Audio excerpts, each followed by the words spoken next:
La nuova riforma è passata alla Camera, si attende il Senato, ma le cose paiono ormai certe. Saltano le consultazioni elettorali del 2014 per le province di Padova, Venezia, Verona e Rovigo e i loro presidenti divengono commissari. Di fatto le province diventeranno enti di secondo livello, conservando tre organi fondamentali.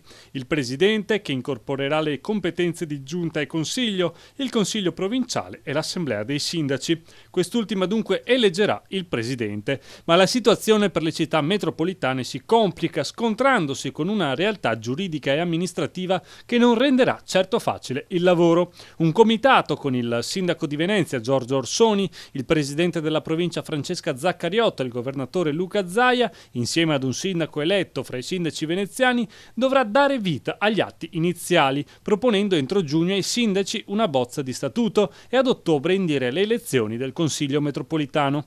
Ma Zaccariotta e Zaia non nutrono particolare simpatia per la città metropolitana, dunque se passasse un collega di centrodestra, il comitato istitutivo bloccherebbe la formazione della nuova istituzione. Un impasse dunque che paralizzerebbe Venezia e la città metropolitana. L'opposizione, spiega il sindaco Orsoni, ha voluto il quadriumvirato, ma si tratta di una mediazione a ribasso, così dice si rischia una falsa partenza.